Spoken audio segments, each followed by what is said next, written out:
یہ چیزیں ہیں جو انسان کو بندگی کی طرف لے کے جاتی ہیں، اور ان ساعات اور ان اوقات سے صحیح ثمرہ جو انسان کو دنیا و آخرت سے کے اعتبار سے مل سکتا ہے، اجتماعی ثمرہ بھی، انفرادی ثمرہ، اسے حاصل کرنے کی کوشش کرنا چاہیے۔ جی مفتی صاحب۔ بالکل صحیح۔ تو قبلہ شب عرفہ پہ ناظرین گفتگو ہوئی کہ شب عرفہ کی کیا اہمیت ہے، اور اس شب کو آپ نے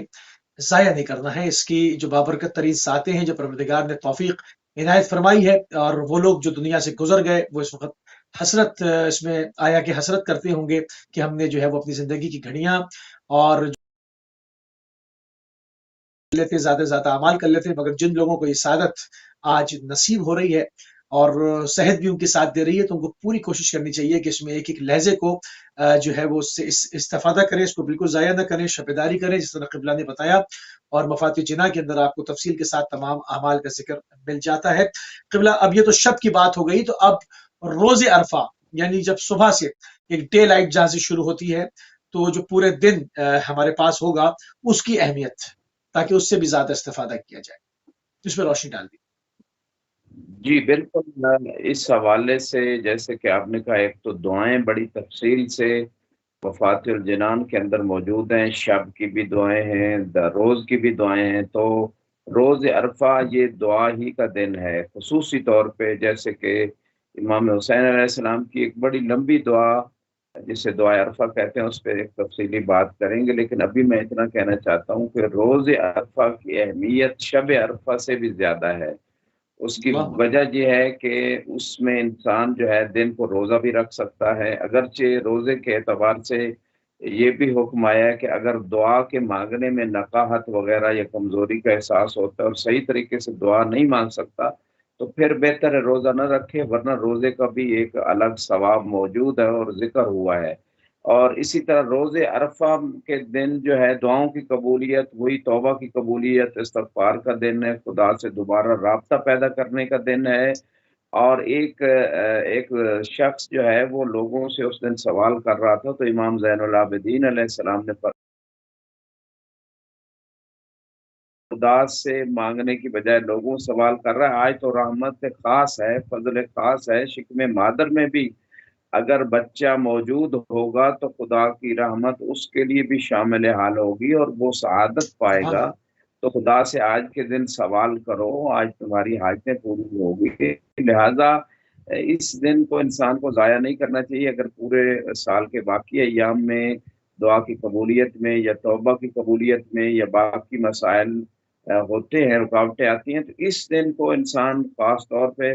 استعمال کرے۔ اور ائمہ کی سیرت میں جیسے کہ میں نے کہا کہ خصوصاً عرفات کے میدان میں امام حسین علیہ السلام کی وہ ایک لمبی دعا صلی جو اللہ انہوں نے تعلیم فرمائی اپنے اصحاب کو، اپنے اہل بیت کو، اپنے چاہنے والوں کو، تو لہٰذا اس دن کو دعا کے طور پہ، عبادت کے دعا کے طور طور پہ، بندوں کے حقوق کی بجاوری کے طور پہ، اور توبہ کرنے، یعنی توبہ ایسی کی جائے کہ جو سابقہ کوتاہی ہیں ان سے خدا سے معذرت کر کے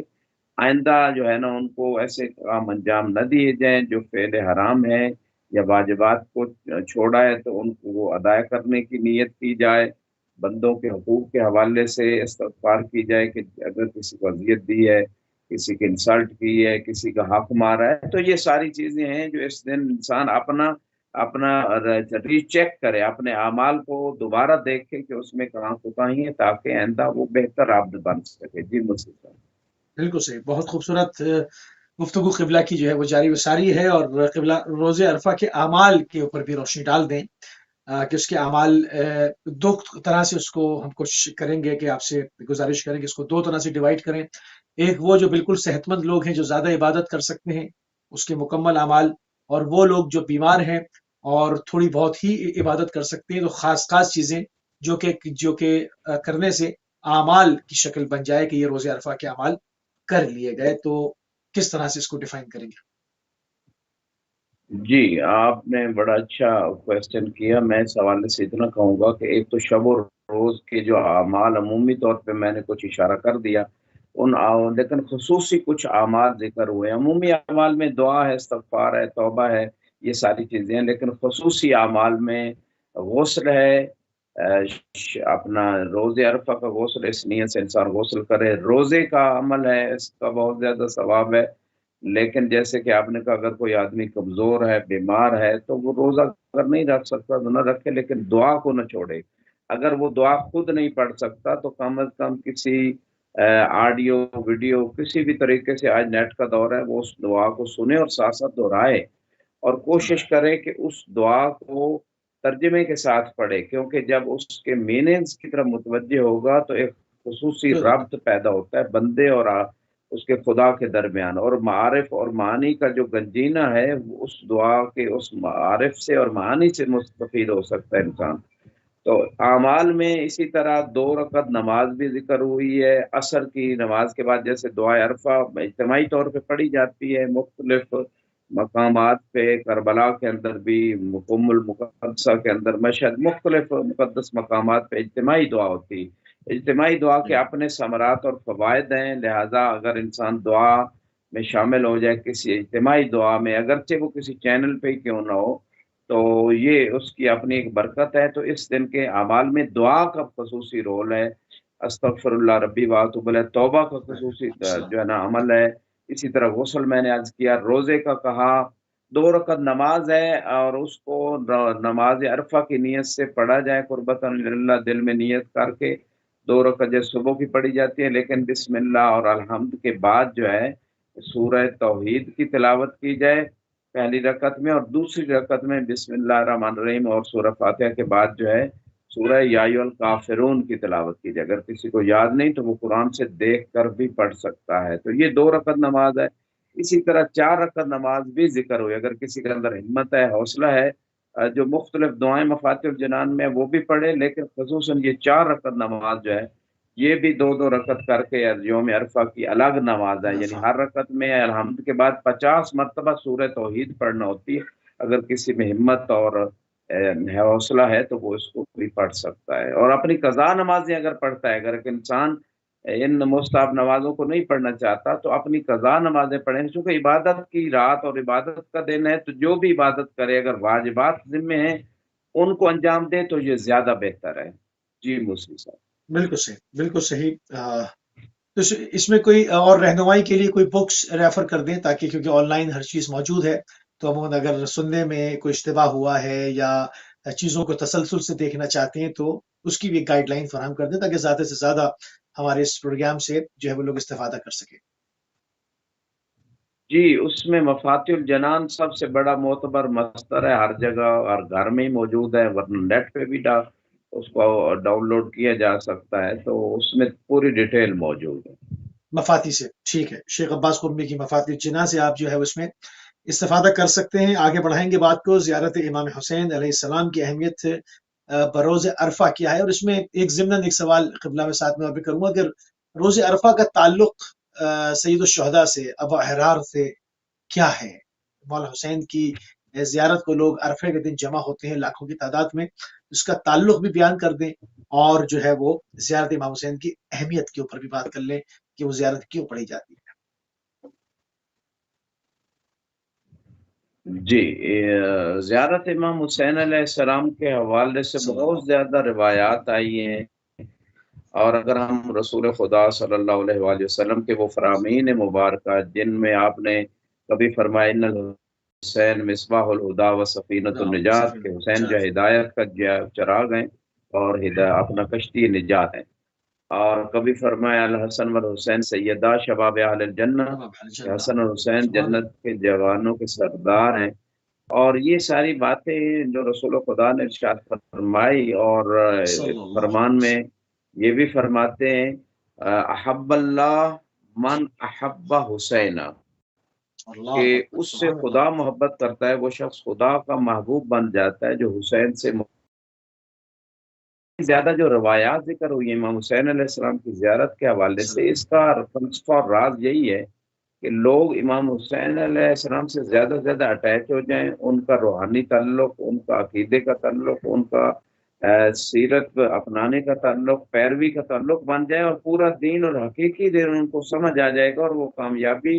کے راستے پہ چل پڑیں گے، ہدایت مل جائے گی، اور نجات کی کشتی پہ آ جائیں گے۔ یہ سارا فلسفہ ہے جو بہت زیادہ روایات ذکر ہوئی ہیں امام حسین علیہ السلام کی زیارت کے حوالے سے، جس میں ہر قدم پہ حج عمرے کا ثواب بھی ذکر ہوا ہے،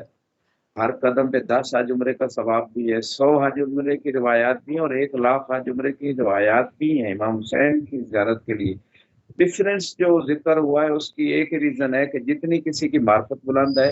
جتنا کسی کا اخلاص زیادہ ہے، جتنا کسی کا شوق اور محبت ہے امام حسین علیہ السلام، اس حساب سے اس کا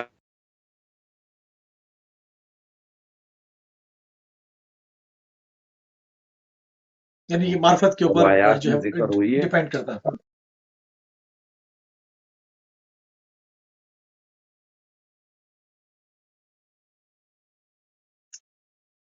لانگ ڈسٹینس کال ہے، ذرا تھوڑی سی معذرت چاہتے ہیں کہ قبلہ سے ہمارا رابطہ جو ہے وہ ڈسٹرب ہو رہا ہے، اور جس طرح سے قبلہ نے ابھی بیان فرمایا کہ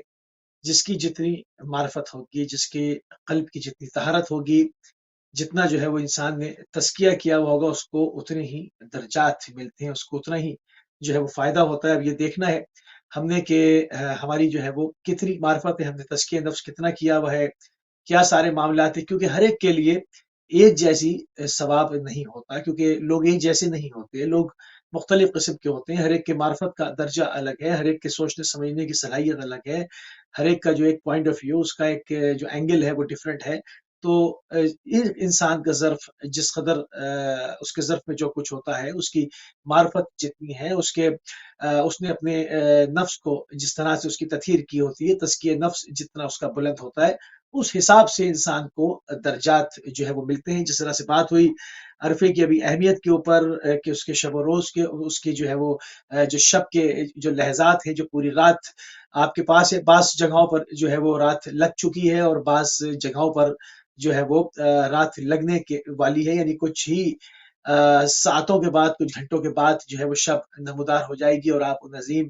ساعتوں میں داخل ہو جائیں گے۔ سب سے پہلے جو ہمیں کرنے کی ضرورت ہے، سب سے پہلے پروردگار کا شکر ادا کرنے کی ضرورت ہے کہ اس نے ہمیں ایک مرتبہ پھر اس زندگی میں موقع فراہم کیا کہ ہم ان لحظات کو پانے جا رہے ہیں۔ قبلہ آپ کو ہماری آواز آ رہی ہے تو آپ کنٹینیو کیجیے۔ جی آ رہی ہے، پتہ نہیں زیارت بسم اللہ۔ عرفہ کے حوالے سے جو آپ نے کوشچن جی کیا تھا وہ اس کا آنسر پہنچا ہے یا نہیں، اگر بتا دیں جی تو جی میں ریپیٹ نہ کروں، ورنہ جی جی ریپیٹ کر دوں۔ جی جی زیارت امام حسین علیہ السلام کی اہمیت کے اوپر بات ہو رہی تھی کہ بروز عرفہ جو ہے وہ اس کی اہمیت کیا ہے اور کیوں ہے۔ جی، مفاتیح الجنان میں ایک روایت ہے کہ عرفہ کے دن امام حسین علیہ السلام کی زیارت جو ہے وہ 1,000 حج، 1,000 عمرہ اور 1,000 جہاد کا ثواب رکھتی ہے، بلکہ بعض روایت میں اس سے بھی زیادہ ثواب ہے۔ تو یہ راز کیا ہے؟ بعض لوگوں کے ذہنوں میں یہ شبہ پیدا ہو سکتا ہے کہ وجہ کیا ہے کہ اتنا ثواب کیوں ہے، زیارت امام حسین علیہ السلام کا اتنا ثواب کیوں ہے؟ تو اس کی ایک ہی ریزن نظر آتی ہے کہ خدا جو ہے وہ لوگوں کو امام حسین سے کنیکٹ کرنا چاہتا ہے،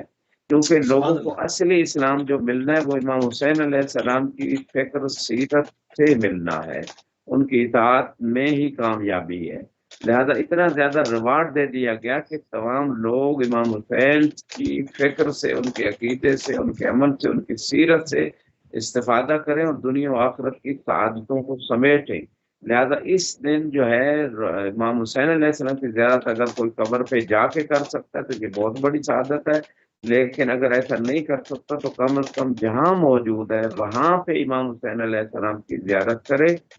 اور اس کو انشاءاللہ یہ اجر نصیب ہوگا، اور خدا نے زوار امام حسین علیہ السلام کے لیے ایک سبحان اللہ۔ خاص نظر رحمت رکھی ہے جو عرفہ کے دن ان کو نصیب ہوتی ہے۔ جی مصری صاحب۔ بہت خوبصورت طریقے سے قبلہ نے زیارت امام حسین علیہ السلام بروز عرفہ کیوں ضروری ہے، اس کی اہمیت کیا ہے، اور وہاں پر بنفس نفیس پہنچنے کا ثواب کیا ہے، اور اس ثواب کی ضمن میں بھی قبلہ نے ایک بات کی کہ ہر ایک کو ایک جداگانہ ثواب ملتا ہے، کیونکہ ہر انسان کی شخصیت مختلف ہے، دیکھنے کا انداز مختلف ہے، تزکیہ نفس مختلف ہے، اعمال مختلف ہے، پرہیزگاری مختلف ہے، اس کی طہارت قلبی مختلف ہے۔ جس کی جتنی زیادہ طہارت قلبی بڑھی ہوئی ہوگی، اتنا زیادہ پروردگار کے کا محبوب ہوگا، اتنی زیادہ جو ہے اس کو ثواب عطا کیا جائے گا۔ دعائے عرفہ کی اہمیت کے اوپر قبلہ گفتگو کرتے ہیں۔ دعائے عرفہ کی اہمیت کیا ہے؟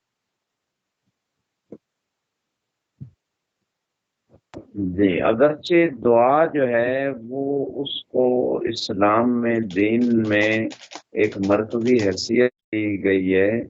اور قرآن میں یہاں تک کہا گیا کہ جو میری عبادت سے تکبر کرتے ہیں، یعنی اس کو حوالے سے روایت بتاتی ہے کہ جو دعا سے تکبر کرتے ہیں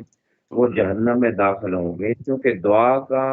ایک ریلیشن ہے بندے اور عبد کے درمیان، یعنی دعا وہ وسیلہ ہے کہ بندہ اپنی فقر، اپنی احتیاج، اپنی ضرورتیں دنیا و آخرت کے اعتبار سے اپنے رب کی بارگاہ میں پیش کرتا ہے، اور یہ عقیدہ رکھتا ہے کہ جس رب نے مجھے خلق کیا ہے وہی میرے امور دنیا اور آخرت کو چلانے اور سنبھالنے والا ہے، انہیں کو مرتب کرنے والا ہے۔ لہذا دعا کا فلسفہ جو ہے وہ بندے اور اس کے خدا کے درمیان ایک کنیکشن اور رابطہ پیدا کرنے کا ہے۔ لہذا اگر کوئی بندہ دعا سے دور بھاگتا ہے تو گویا وہ خدا کی بندگی سے دور بھاگ رہا ہے اور خدا سے اپنے آپ کو مستغنی سمجھ رہا ہے۔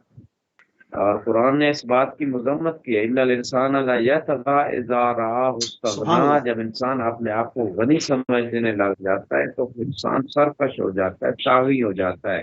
لہذا دعا کو خدا نے جو قرآن میں بھی بعض آیات میں ارشاد فرمایا، ادعونی استجب لکم، مجھ سے دعا کرو میں جواب دوں گا۔ ہاں، دعا کے حوالے سے جو بکس لکھی گئی، جو روایات ہیں، ان کی قبولیت کے لیے اول و آخر درود شریف پڑھنا چاہیے، استغفر اللہ ربی واتوب الیہ، انسان گناہوں سے توبہ کرے دعا سے پہلے، الحمدللہ و شکر للہ، تمام نعمتوں پہ اللہ کا شکر ایک دفعہ زبان سے اور دل سے اس کا اقرار کرے، اور بعد میں صدق کے دل سے یقین کے ساتھ اور حضور قلب کے ساتھ واسطہ اہل بیت دے کے محمد و آل محمد کا واسطہ دے کے دعا کرے تو دعا یقیناً قبول ہو جاتی ہے مومن کی، اللہ کے حرام رزق کھایا ہو، زبان اتنی گناہ گار ہو، اور جو چیزیں جو شرائط قبولیت دعا وہ تفصیل موجود ہے کتب کے اندر۔ تو اگر یہ تمام شرائط کا خیال رکھا جائے دعا قبول ہوتی ہے، ٹھیک ہے، اس کا اثر دنیا میں ظاہر نہ ہو تو آخرت میں ان دعاؤں کا رزلٹ، ثمرہ، نتیجہ اور اس کا اجر ملے گا، بلکہ روایت میں مومن تمنا کرے گا کاش دنیا میں اس کی کوئی دعا بھی اس کا اثر ظاہر نہ ہوتا، تو آج جو ریوارڈ اور اجر مل رہا ہے دعاؤں کا وہ مجھے مل جاتا اور میری منزلت جنت میں اور بلند ہو جاتی۔ تو یہاں پہ دعا عرفہ دعاؤں کا دن ہے، اور خصوصاً دعا عرفہ جو ہے وہ امام حسین علیہ السلام کی ایک خاص دعا ہے، اور اس دعا کے اندر بہت سارے معارف، بہت سارے معانی، بہت سارے ایسی چیزیں موجود ہیں بندے کی تربیت کے حوالے سے کہ اگر اس دعا کو ترجمے کے ساتھ اور معرفت کے ساتھ اور قبولیت کے یقین کے ساتھ پڑھی جائے تو میں سمجھتا ہوں بندے کی روحانیت میں بھی اضافہ ہوگا، خدا سے تعلق بڑھے گا، اور آخرت اور دنیا کی سعادتیں اس شخص کا مقدر بنے گی۔ جی قبلہ، تو ہم آپ سے گزارش کریں گے کہ دعائے عرفہ کے کچھ جملے مائع ترجمے کے تبرکاً پیش فرما دیں۔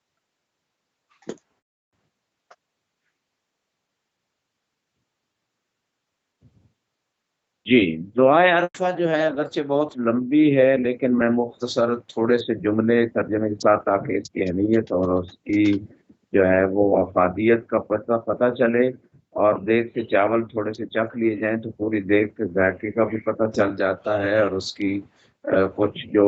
حقیقتیں ہوتی ہیں وہ سامنے آ جاتی ہیں۔ اللہم صلی علی محمد وآل محمد، استغفر اللہ ربی واتوب الیہ، الحمد للہ رب العالمین، لا حول ولا قوۃ الا باللہ العلی العظیم۔ مفاتیح الجنان میں یہ دعا موجود ہے۔ امام حسین علیہ السلام نے فرمایا الحمد للہ الذی لیس لقضائہ دافع ولا لعطائہ مانع ولا كصنعه صنع صانع وهو الجواد الواسع فطر اجناس البدایا واتقن بحکمتہ الثنایا۔ امام علیہ السلام فرماتے ہیں حمد اس خدا کے لیے جس کے فیصلے کو کوئی دفع کرنے والا نہیں ہے، جس کی عطا کا کوئی روکنے والا نہیں ہے، اور کسی صانع کی صنعت اس کی صنعت کی طرح نہیں ہے۔ وہ جواد یعنی سخی ہے، وسعت دینے والا ہے، اس نے تعجب خیز و عمدہ مخلوقات کی جنسوں کو پیدا کیا اور سبحان اپنی اللہ. حکمت سے صنعتوں کو محکم کیا۔ تو امام علیہ السلام نے اللہ کی حمد، اللہ کے اسماء، اللہ کی قدرتیں، اللہ کی طاقتیں، ان کے اعتراف کے ساتھ بندے کو متوجہ کیا ہے کہ سب سے پہلے خدا کے جو کمالات ہیں ان کو بیان کیا جائے۔ پھر فرمایا لا تخفى علیہ الطلائع ولا تضیع عنده الودائع، جازی کل سان ان ورائس کل کان ان وراحم کل زار ان منزل المنافع والکتاب الجامع بالنور الساطع وهو للدعوات سامع وللقربات دافع وللدرجات رافع۔ فرماتے ہیں اس مقام پہ کہ اللہ سبحانہ و تعالیٰ وہ ہستی ہے کہ اس پہ کوئی چیز مخفی نہیں ہے اور کوئی امانت رکھی ہوئی ضائع نہیں ہوتی خدا کی بارگاہ میں۔ ہر عمل والے کو جزا دینے والا ہے اور ہر قناعت کرنے والے کی اصلاح کرنے والا ہے، ہر تضرع کرنے والے پر رحم کرنے والا ہے، منافع اور کتاب جامع کا نازل کرنے والا ہے روشن نور کے ساتھ، اور وہ دعاؤں کا سننے والا ہے، وہ للدعوات سامع، اور فرمایا للقربات دافع، اور مصیبتوں کا دفع کرنے والا ہے۔ خدا دعوتوں دعاؤں کو سنتا ہے، مصیبتوں کو دور کرتا ہے۔ وللدرجات رافع، اور لوگوں کے درجوں کو بلند کرتا ہے۔ وللجبابرۃ قامع، اور جابر طاقتوں کو ختم کرنے والا ہے۔ ٹھیک ہے، مہلت دیتا ہے لیکن آخر میں امتحان کے بعد فلا کما کرنا خدا ہی کا کام ہے۔ فلا الہ غیرہ،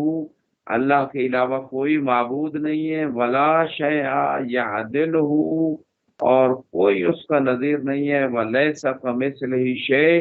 وہو السمیع البصیر اللطیف الخبیر، اللہ کی مثل کوئی چیز نہیں ہے، وہ سننے والا ہے، دیکھنے والا ہے،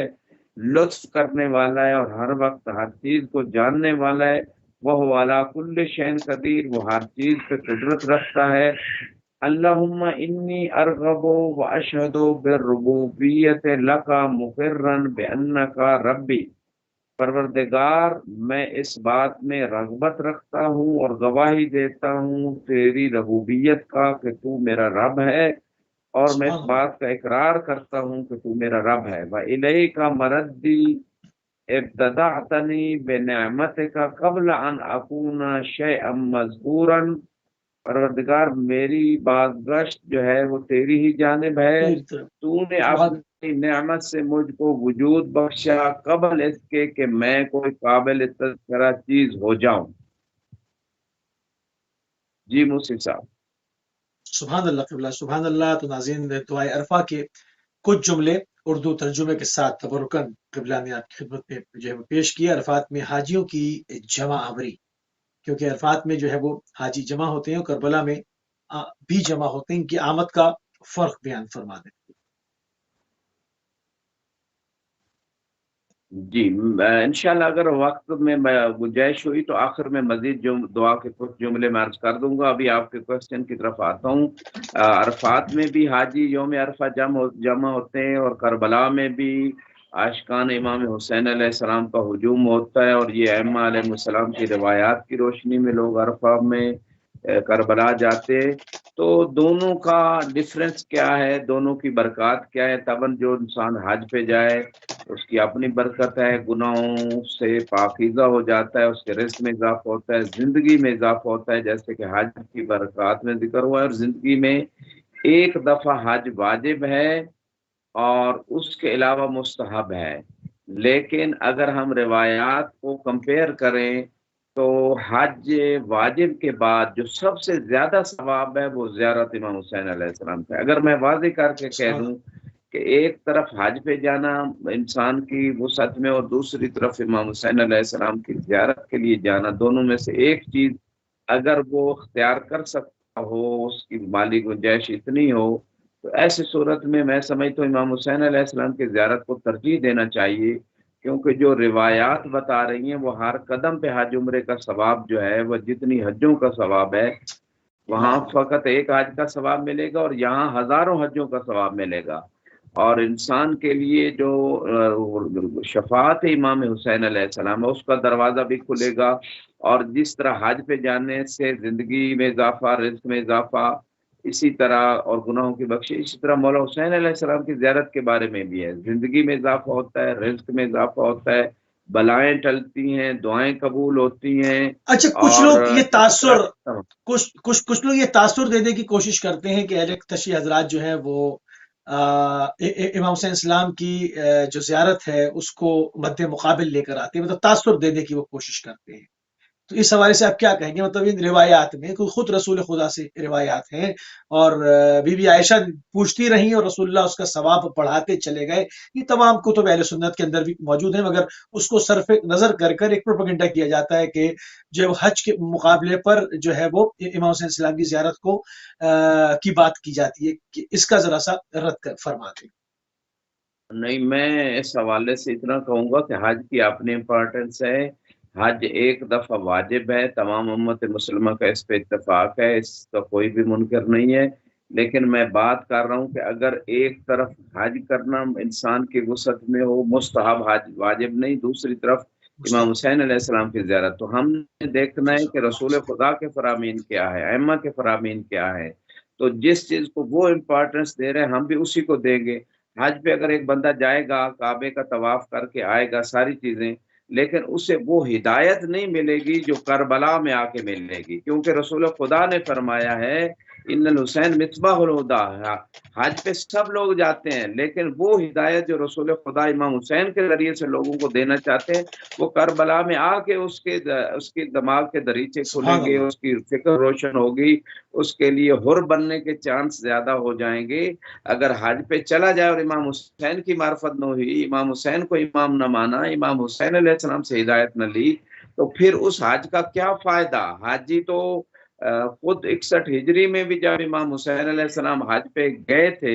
تو حاجی تو ہزاروں کی تعداد میں پوری امت مسلمہ سے اس وقت بھی جمع تھے، لیکن معرفت امام حسین کے بغیر تھے.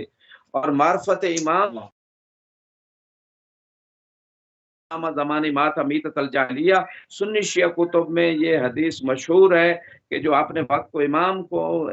امام کو نہیں پہچانتا تو وہ جاہلیت کی موت مرتا ہے. اس کا نہ حج قبول ہے، نہ اس کی نماز قبول ہے، کوئی عمل قبول نہیں، بلکہ کوئی عقیدہ قبول نہیں، نہ عقیدہ توحید، نہ رسالت، نہ قیامت.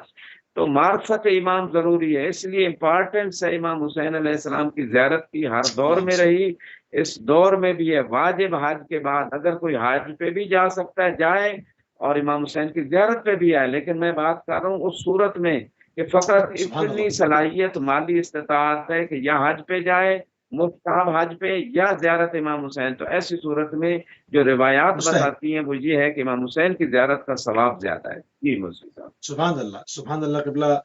کیونکہ اس امام حوالے حسین سے علیہ. وہ آپ کے کوشچن میں تھوڑا سا میں مزید ایڈ کروں گا، جو آپ نے کوشچن کیا تھا کہ کربلا بھی لوگ جاتے ہیں، حج پہ بھی جاتے ہیں. تو اس میں ایک روایت ہے کہ اللہ سبحانہ و تعالی عرفہ کے دن امام حسین علیہ السلام کے زائروں پہ نظر رحمت پہلے فرماتے ہیں، اور اللہ. عرفات میں جو حاجی جمع ہیں ان پہ نظر رحمت بعد میں ہوتی ہے. یہ بھی روایت پریفرنس دے رہی ہے امام حسین علیہ السلام کی زیارت کو حج کے اوپر. طبعاً میں بار بار کہہ رہا ہوں، حج سنت، حج مستحب، حج واجب تو طبعاً مقدم ہوگی امام حسین علیہ السلام کی زیارت پہ، لیکن جو مستحب حج ہے، جو سنت حج ہے، اس پہ امام حسین علیہ السلام کی زیارت کو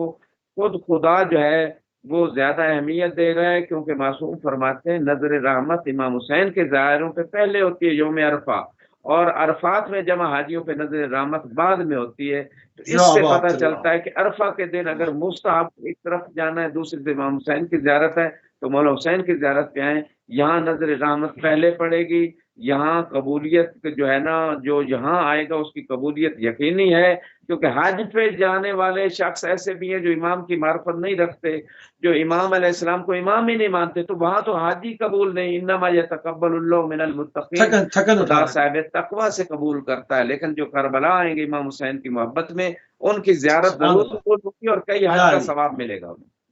سبحان اللہ قبلہ. سبحان اللہ. اور وہاں تو طواف النساء چھوڑ کے اور بڑی مصیبت میں پڑ جاتے ہیں لوگ. بہرحال فلسفہ حج تھوڑا سا بیان فرما دی قبلہ. فلسفہ حج کیا ہے؟ اور اس میں یہ بھی شامل کر دیجیے گا کہ حج انسان پر واجب کب ہو جاتا ہے، اس کی شرائط کیا ہے؟ کیونکہ اس میں بعض لوگ اشتباہ کرتے ہیں، بعض ہیں وہ بار بار حج کیے جا رہے ہیں، بعض ہے مال رکھا ہوا ہے وہ حج نہیں کر رہے ہیں، تو ان کو یہ سمجھ میں نہیں آتی کہ حج واجب ہو چکا. تو حج کب واجب ہوتا ہے، کیسے واجب ہوتا ہے، اس کی معاملات کیا ہیں، اور فلسفہ حج کیا ہے؟ ہاں، بہت اچھا کوشچن ہے. اکثر لوگ جو ہیں وہ ایسی چیزوں کو پریفرنس دیتے ہیں کہ جو حج کے مقابلے میں ان کو پریفرنس نہیں ہوتی. مثلا کسی نے شادی کرنی ہے، کسی نے کوئی بزنس کرنا ہے، کوئی اور کام ہے، وہ کہتے ہیں پہلے ہم یہ کر لیں پھر حج پہ جائیں گے. اس میں انسان کا اپنا دخل نہیں ہے. جب حکومت درخواستیں مانگتی ہے حج کے لیے، جب بینک جو ہے نا وہ کہہ رہے ہوتے ہیں کہ آپ اپلیکیشن جمع کرائیں، اس وقت اگر انسان کے پاس اپنے اور اہل و عیال کے جو ضروری اخراجات ہیں کہ حج سے واپسی تک، اور جو اس کے ضروری اخراجات ہیں ان کو منہا کرنے کے بعد اگر اتنا سورس، اتنے پیسے ہیں کہ وہ حج پہ جا سکتا ہے، تو حج واجب ہو جائے گی اور وہ حج ساقط نہیں ہوگی، الا کہ کوئی اور عذر بن جائے، مثلا جیسے کرونا کا عذر بن گیا، یا اس کا نام نہیں آ سکا، یا کوئی اور رکاوٹ آ گئی، وہ اور بات ہے. ورنہ اس پہ حج واجب ہے. اور جو واجب حج کو چھوڑتا ہے، یا زکوٰۃ جب واجب ہو جائے اس کو انجام نہیں دیتا، اس کو نہیں دیتا، تو روایت کہتی ہے موت کے وقت پھر چاہے فرشتے اسے کہتے ہیں آپ یہودی مار یا نصرانی مار. لہذا اس مقام پہ اس کی امپورٹنس بہت زیادہ ہے حج کی. اور بعض علماء کے یہ فتاوے ہیں کہ چونکہ حج غنی پہ مستطیع پہ واجب ہے، اگر ایک بندے کے پاس اتنی زمین ہے کہ کچھ حصہ بیچ کے حج پہ چلا جاتا ہے، تو باقی جو زمین ہے اس سے وہ اس کی غربت اور مسائل نہیں بڑھتے، بلکہ زندگی ایک نارمل طریقے سے گزرتی ہے. اسی طرح بینک بیلنس پڑا ہے، تجارت میں اتنا مال لگایا ہوا ہے کہ اگر اس سے تھوڑا حصہ بیچ کے بھی چلا جائے تو باقی جو اس کا سسٹم چلتا رہے گا، تو اس پہ بیچنا اتنی مقدار میں واجب ہے اور حج پہ جانا واجب ہے. لہٰذا یہ شخص مستطیع ہے، ایک تو یہ بات ہے. اور اس کے علاوہ جس کے پاس اتنی گنجائش نہیں ہے اس پہ حج واجب نہیں. اب بات رہی فلسفہ حج کے حوالے سے جو آپ نے کہا، تو حج جو ہے ایک رسم کے طور پہ آج کے دور میں ہم دیکھتے ہیں، بلکہ بہت سارے ادوار میں 61 ہجری کی حج سے ہی اگر ہم شروع کریں تو حج کو ایز اے رسم قرار دے دیا گیا کہ ہم نے احرام پہننا ہے، اور اس کے فلسفے کو نہیں سمجھا گیا. فلسفہ حج یہ ہے، ایک تو قرآن نے کہا کہ تم اس وقت تک نیکی کو نہیں پا سکتے جب تک اس چیز کو خرچ نہ کرو کہ جس سے تم محبت رکھتے ہو. تو انسان مال سے محبت رکھتا ہے، تو جب حج میں مال کو خدا کی راہ میں خرچ کرے گا تو یہ خدا کی محبت کی طرف بڑھے گا اور مال کی محبت کو قربان کرے گا. یہ فلسفہ حج ہے. دوسرا سفر کی سہولتیں، اعمال کی سہولتیں، ایک زحمت، ایک مشقت، ایک کلفت کو اٹھائے گا، اس میں اجر و ثواب ہے کہ اپنے نفس، اپنے خواہش، اپنے دل کی ان خواہشوں کو خلاف آرام کو چھوڑ کے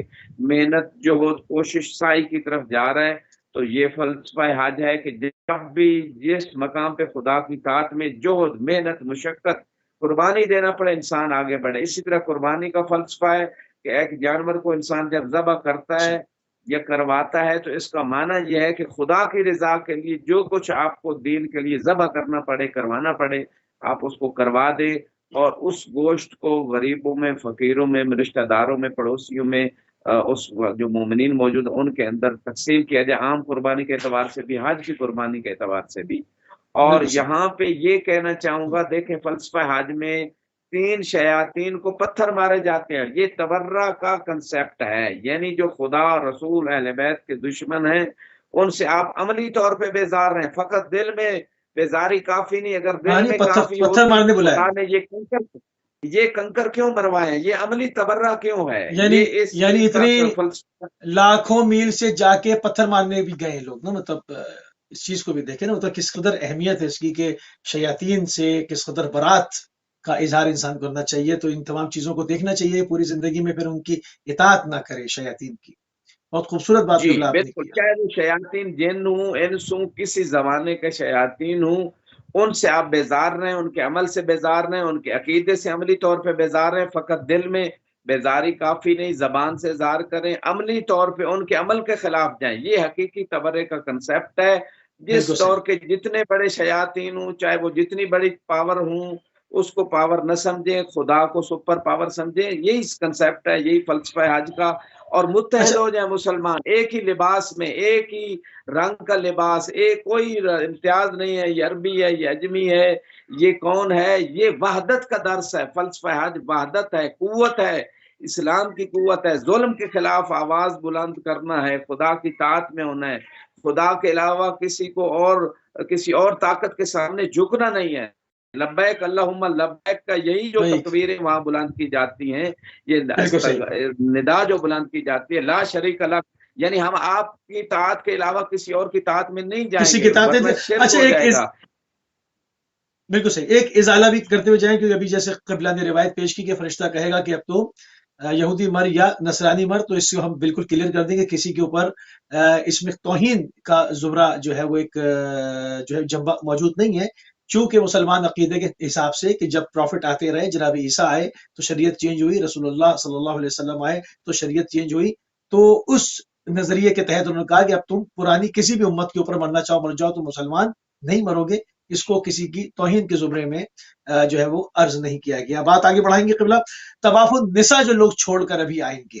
تو طواف النساء کو چھوڑ دینا، اس کے بعد امت کے اندر ایک بگاڑ پیدا ہوتا ہے، تو اس کی اہمیت پر بھی روشنی ڈالیں کہ طواف النساء کوئی معمولی چیز نہیں تھی جس کو بند کرا دیا گیا، اور لوگ گئے تو ہیں اتنی بڑی سعادت حج کے لیے کہ سب بخش دی جائیں اور واپس آئیں گے، تو طواف النساء نہیں ہے تو کیا ہو؟ جی بہت امپارٹنٹ مسئلہ آپ نے اٹھایا۔ میں سمجھتا ہوں کہ جب سے لوگوں نے اہل بیت کا دروازہ چھوڑا،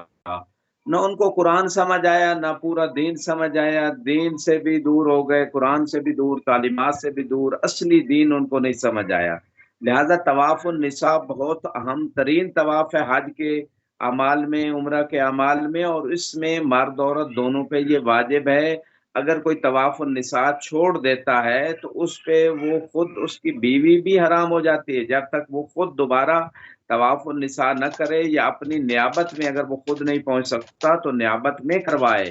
یا اس کو مسئلے کا پتہ نہیں تھا، یا جو بھی صورتحال ہو، جس وجہ سے بھی جس انسان نے طواف النساء چھوڑا ہے وہ کسی عورت سے نکاح نہیں کر سکتا، اس کی، جیسے میں نے کہا، اپنی بیوی اس پہ اس وقت تک حرام رہے گی جب تک طواف النساء وہ خود جو اس کی نیابت میں نہیں ہوگا۔ لہذا یہ بہت مہم ترین مسئلہ ہے، اس مسئلے کی طرف تمام امت اسلامیوں کو متوجہ ہونا ہے۔ اس کا کوئی بھی آپ نام دیں، لیکن اسلام میں یہ طواف موجود ہے، اور اس طواف کی اہمیت کی وجہ سے بہت سارے مسائل کھڑے ہو رہے ہیں۔ لوگ یعنی اس طواف کو جب انجام نہیں دیتے تو حرام فعل انجام دیتے ہیں بعد میں، اور پھر ان پہ کفارات کا ایک سلسلہ کھلتا ہے، کفارے ان کے ذمے ہوتے ہیں۔ لہذا اس کی ڈیٹیل کے لیے نہیں تو باقاعدہ حج نہیں کے تو مسائل کو سمجھنا اس طرح ضروری تو ہے۔ نواسب جی اس طرح تو نواسب پیدا ہو جائیں گے نا، مطلب پھر دشمنی اہل بیت پروان چڑھے گی، جب آدمی اگر فعل حرام میں مرتکب ہوگا اور اس کی آگے نسل آئے گی تو وہ سب نواسب آئیں گے، وہ سب داعشی، جی القاعدہ والے، ایسے الٹے سیدھے لوگ آئیں گے نا پھر، تو اس چیز کا دروازہ کھولا، یہ کھولا کیسے جب رسول اللہ کے زمانے میں دو متاع النساء اور طواف النساء دونوں ہوتے تھے، تو اس کو بند کیا جی گیا؟ جی جی جی میں ایک دو اور باتیں اس میں ایڈ کر دیتا ہوں۔ قرآن میں بھی آیت ہے وَشَارِكْهُمْ فِي الْأَمْوَالِ وَالْأَوْلَادِ، کہ جب شیطان خدا کی بارگاہ سے نکلا تو شیطان نے کہا کہ میں اولاد آدم کی اولاد میں اور اسی طرح ان کے مال میں شریک ہو جاؤں گا، تو خدا نے اس کو مہلت دی کہ جو میرے بندے ہوں گے ان کی مال اور اولاد میں شریک نہیں ہوگا، لیکن جو تیرے بندے ہوں گے ان کے مال اولاد میں تو شریک ہوگا۔ تو مال میں خمس جو نہیں دیتے، معصوم کا فرمان ہے کہ خمس دینا طیب الولادت کے جی، لیے ہے، کہ جو لوگ چاہتے ہیں کہ ان کی اگر ولادت حلال ہو۔ اس کو اسی گفتگو طرح کو یہاں پر گفتگو کو روکنے کو صرف ہمارے پاس 3 منٹ ہے، اور جناب مسلم کا ذکر نہ ہو تو پروگرام ادھورا رہ جائے گا۔ میں چاہوں گا کہ 3 منٹ جناب مسلم کی بارگاہ میں، کیونکہ ان کی شہادت پہ قریب ہے، ان کا تھوڑا سا احوال، صرف 3 منٹ ہے ہمارے پاس، تبرکن شہزادے کی جی بارگاہ میں تبرکن چند کلمات۔ جناب مسلم وہ عظیم شخصیت ہیں جن کے بارے میں امام حسین علیہ السلام نے جو سرٹیفکیٹ دیا، جو ان کو تمغہ عطا کیا، بہت کم لوگوں کو اس تحریک کربلا میں ملا ہے۔ فرمایا جناب مسلم کے بارے میں، امام نے جب ان کو سفیر بنا کے بھیجا تو فرمایا سکتی و ابن و اخی و ابن امی، کہ جناب مسلم جو ابن عقیل جو ہیں یہ میرے ثقہ ہیں اور میرے بھائی ہیں اور میرے چچا زاد ہیں۔ اب بھائی یہاں پہ کہنے کا مقصد یہ ہے کہ ایمانی بھائی ہیں، یعنی کیا کمال ہے ایمان جناب مسلم ابن عقیل کا، کہ امام حسین جیسی شخصیت جو ہیں ان کو اپنا ایمانی بھائی کہہ رہی ہیں بلا تشبیہ، جیسے رسول اللہ صلی اللہ علیہ وآلہ وسلم نے مولا علی علیہ السلام کو فرمایا انت اخی فی الدنیا والآخرہ، کہ دنیا و آخرت میں آپ میرے بھائی ہو۔ تو ایمانی جو بھائی ہونا ہے، یہ ایمان کا بالا ترین بلند ترین مرتبہ ہے جناب مسلم کا، کہ امام حسین علیہ السلام نے ان کا اپنا دینی اور ایمانی بھائی کہا، اس مرتبے کے ایمانی اور دینی بھائی ہیں۔ اور دوسری بات یہ ہے کہ اپنا سکہ قرار دیا۔ تو جناب مسلم جب کوفہ میں جاتے ہیں، انہوں نے جیسے امام نے فرمایا تھا ویسے عملی طور پہ ثابت کیا کہ ان کا ایمان بھی بلند، ان کا شجاعت کا درجہ بھی بلند، ان کی معرفت کا درجہ بھی بلند، اور انہوں نے اسی طرح امام کے اس قول پہ عملی طور پہ عمل کر کے دکھایا کہ وہ امام حسین کا سکہ ہے، امام کا پیغام پہنچایا، لوگوں نے بیعت کی، اور لوگوں کی حقیقت کشف ہوئی کہ لوگوں کا ایمان مسلم بن عقیل علیہ السلام کی طرح ثابت قدم ایمان نہیں تھا، بلکہ زائل ہونے والا ایمان تھا، حالات کے پلٹے میں اپنے ایمان کو ضائع کرنے والے لوگ تھے۔ یہ خدا نے حقیقت کشف کرنی تھی، اور وہ حجت تمام ہونی تھی کہ جو انہوں نے خط لکھے تھے امام حسین علیہ السلام کو، تاکہ روز قیامت یہ نہ کہہ سکے تو ہم تو مدد کے لیے تیار تھے، امام نہیں ہے، لہذا امام نے بھیجا جناب مسلم کو، اور جناب مسلم نے آخری وقت تک دین کے دائرے میں، عقل کے دائرے میں رہ کے، حالانکہ ابن زیاد کو قتل کرنے کی وہ موقع تھا جب ہانی بن عروہ کے گھر میں ابن زیاد تیمارداری کے لیے آئے، اور ہانی نے کہا بھی آپ اس کو قتل کر دیں، میری طرف سے کوئی معنی نہیں، لیکن انہوں نے کہا کہ مومن دھوکہ دے کے کسی کو دھوکہ نہیں دیتا، یہ رسول خدا کی حدیث ہے، لہذا دین کے اندر رہتے ہوئے جناب مسلم نے ظاہری طور پہ تو قبول کر لیا اپنے آپ کو کہ میری بے شک ظاہری فتح نہ ہو، لیکن دین کے اندر رہے، یہ فتح جناب مسلم ہے۔ اور جب وہ تنہا رہ گئے جناب مسلم اکیلے کوفے کی گلیوں میں، جناب توہ ایک عورت ہے وہ کھڑی ہے اپنے دروازے پہ اپنے ظاہراً بیٹے کے انتظار میں، بعد روایت میں تو جا کے پانی مانگا، اس عورت نے پانی دیا، پھر آپ نے ضیافت طلب کی اور اس نے ضیافت دی، لیکن کسی مخبر نے انعام کے لالچ میں جب جناب مسلم کی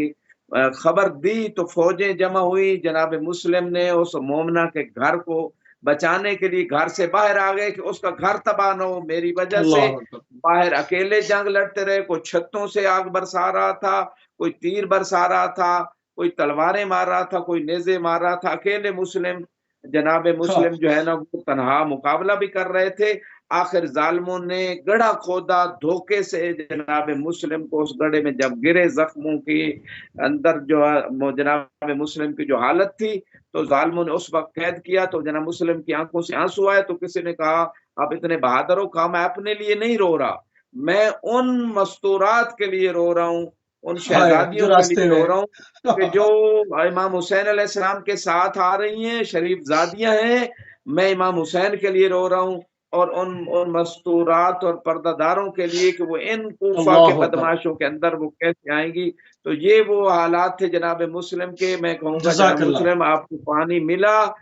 لیکن آپ پی نہ سکے، کربلا میں مولا حسین بھی پیاسے گئے اور جناب علی اصغر بھی پیاسے گئے۔ الا لعنت اللہ علی قوم الظالمین وسیعلم الذین ظلموا ای منقلب ینقلبون۔ وَإِنَّا لِلَّهِ وَإِنَّا إِلَيْهِ راجعون۔ جزاک اللہ قبلہ، جزاک اللہ، انتہائی مشکور ہیں، انتہائی ممنون ہیں آیت اللہ سید نسیم عباس نسوی صاحب کے کہ آپ نے نجف اشرف سے ایک مرتبہ پھر اپنا قیمتی ٹائم دیا۔ ہم نے پوری کوشش کی کہ وقت میں رہتے ہوئے زیادہ سے زیادہ شب عرفہ، یوم عرفہ اور جو ابھی جناب مسلم کی شہادت آ رہی ہے اس کے حوالے سے تاریخی حقائق آپ کے سامنے پیش کی